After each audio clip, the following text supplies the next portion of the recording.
lah tiba di tepi jalan Gatot Subroto tu, ada orang menyubarangan cucunya pergi sekolah. Hati-hati anak, ya kan, nanti ditabrak mobil, ya opa kecil.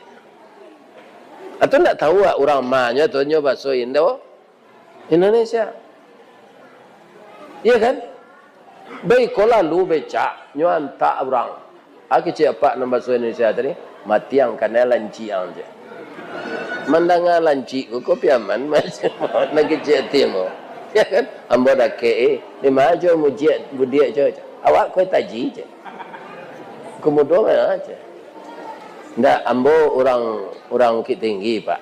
Tapi ambo banyak babau je orang piaman. Kadai awak lu je. Yo kadai kira menggalai sate pak. Kadang kadai satenya ada jantung, ada lidah. Anda maye dah pak. Itu dek meniru bahasa.